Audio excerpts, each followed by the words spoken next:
ইতিহাস এমন কিছু ব্যক্তির জন্ম দিয়েছে যাদের জীবন বাস্তবতার সীমানা ছাড়িয়ে এক অপার রহস্যে ঘেরা। এমনই একজন হলেন রানী বিলকিস, প্রাচীন আরবের সবচেয়ে ক্ষমতাধর এবং বুদ্ধিমতী নারী শাসক, যার কথা স্বয়ং আল্লাহ পবিত্র কোরআনে উল্লেখ করেছেন।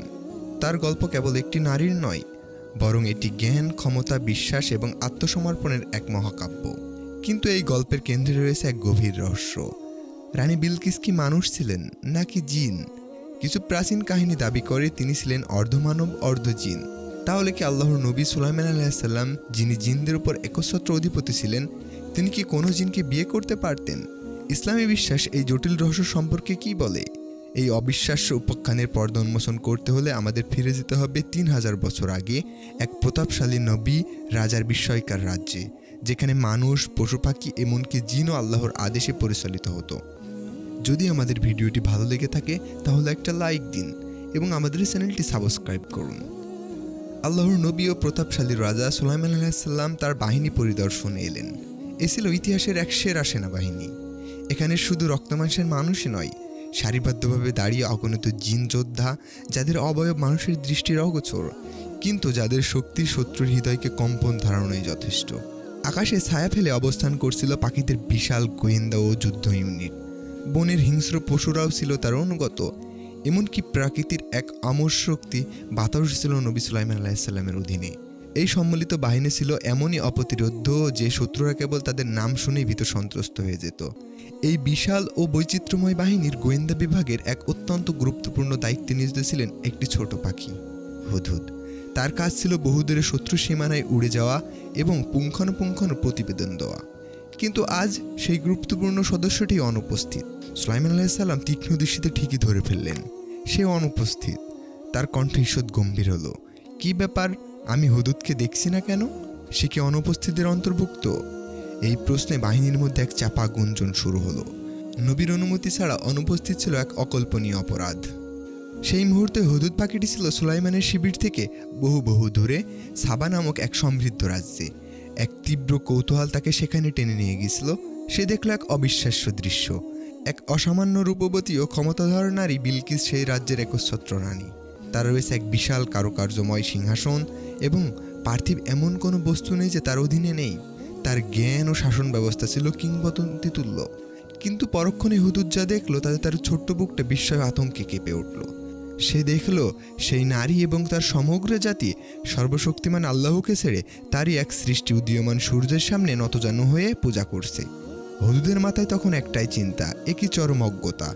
এ যে স্পষ্ট শিরক, অভিশপ্ত শয়তান তাদের এই ঘৃণ্য কাজগুলোকে তাদের দৃষ্টিতে অত্যন্ত শোভনীয় ও আকর্ষণীয় করে উপস্থাপন করছে। ফলে তারা সত্য থেকে বিস্মিত হয়েছে। এক মুহূর্ত দেরি না করে এক মহাসত্যের ভার বুকে নিয়ে সে দ্রুত গতিতে তার দীর্ঘ প্রত্যাবর্তনে যাত্রা শুরু করলো। সে জানত এই খবর নবী সুলাইমানের কাছে পৌঁছানো তার ইমানি দায়িত্ব। বহুদিন ও রাতের ক্লান্ত উড্ডয়নের পর পরিশ্রান্ত হুদহুদ অবশ্যই নবী সুলাইমানের সে শিবিরে পৌঁছালো। সে জানত তার শাস্তি অনিবার্য, তাই সে কোনো রকম ইতস্ত না করে সরাসরি নবীর সামনে গিয়ে হাজির হলো। ভয়ে কাঁপতে কাঁপতে কিন্তু এক গুরুত্বপূর্ণ সংবাদ বহর করে দৃঢ়তা নিয়ে এসে বলল, হে আমার মহান নবী, আমি এমন এক স্থান থেকে ঘুরে এসেছি যেখানকার খবর আপনি রাখেন না। আমি সাবা দেশ থেকে এমন এক সুনিশ্চিত সংবাদ নিয়ে এসেছি যা অত্যন্ত চাঞ্চল্যকর। এরপর সে রানী বিলকিসের সিংহাসন এবং তার জাতির সূর্য পূজার বিস্তারিত বর্ণনা দিল। সে বোঝাতে সক্ষম হলো যে তার এই বিলম্বের পেছনে একটা অত্যন্ত গুরুত্বপূর্ণ কারণ ছিল। নবী সুলাইমান আলাইহিসসালাম গভীর মনোযোগ দিয়ে সবকিছু শুনলেন। তিনি বললেন, তোমার কথায় সত্যতা আমাদের যাচাই করতে হবে। আমি এখন একটি পত্র লিখছি, তুমি এই পত্রটি তাদের রানীর কাছে পৌঁছে দেবে এবং খুবই সতর্কতার সাথে পর্যবেক্ষণ করবে তারা কি প্রতিক্রিয়া জানায়। সেই ঐতিহাসিক পত্রের সূচনা ছিল, বিসমিল্লাহির রহমানির রহিম, পরম করুণাময় অসীম দয়ালু আল্লাহর নামে। এবং মূল বার্তা ছিল, আমার সামনে ঔদ্ধত্য প্রদর্শন করো না এবং আমার কাছে আত্মসমর্পণ করে উপস্থিত হও। হুদহুদ অলৌকিকভাবে সেই পত্রটি রানী বিলকিসের শয়নকক্ষে পৌঁছে দিল। ঘুম থেকে উঠে নিজের বিছানায় এমন একটা চিঠি পেয়ে রানী বিস্মিত এবং ক্ষুব্ধ হলেন। কে এমন দুঃসাহস দেখালো? তিনি দ্রুত এক জরুরি বৈঠকের আয়োজন করলেন। তার জ্ঞানী পরামর্শদাতাদের সামনে তিনি বললেন, হে আমার পরিষদবর্গ, আমার কাছে এক সম্মানিত পত্র এসেছে। এটি রাজা সুলাইমানের পক্ষ থেকে।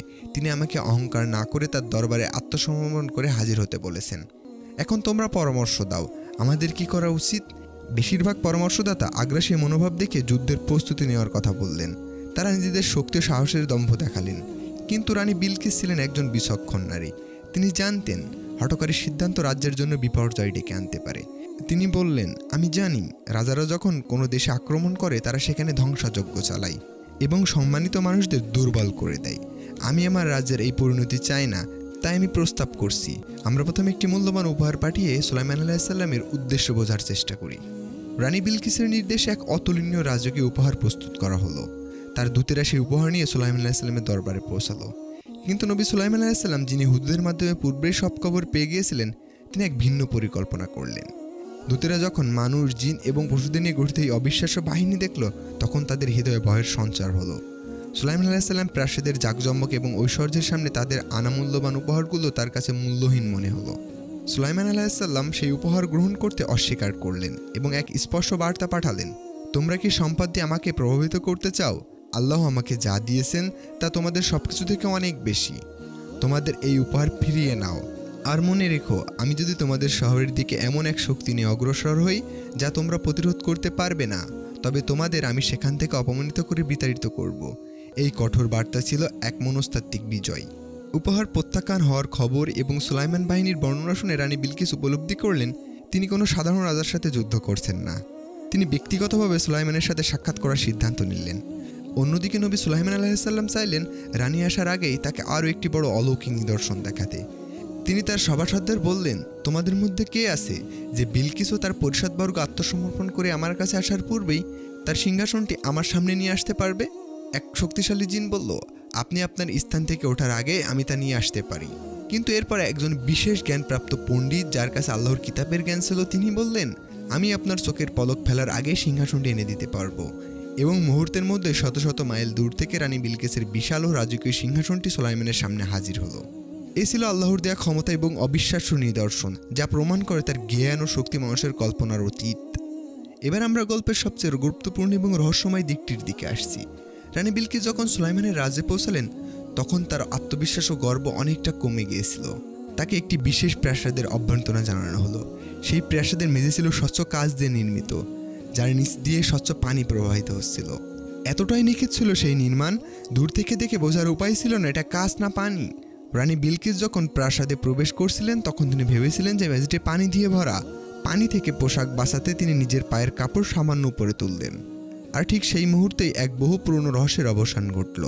কিছু প্রাচীন সূত্রে বলা হয়েছে, এই কাচের মেঝে কেবল সৌন্দর্যের জন্য নির্মিত হয়নি, এর পেছনে ছিল এক গোপন পরীক্ষা।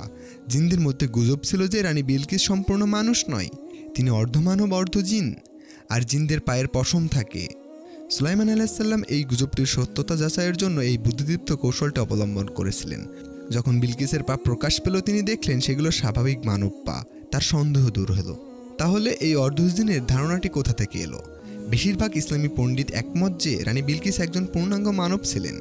তার অর্ধজিন হওয়ার গুজবটি আসলে ষড়যন্ত্রকারী জিনদের দ্বারা তৈরি করা হয়েছিল, কারণ তারা সুলাইমান আলাইহিসসালামের প্রতি বিলকিসের সম্ভাব্য আকর্ষণ এবং বিয়েকে ভয় পেত।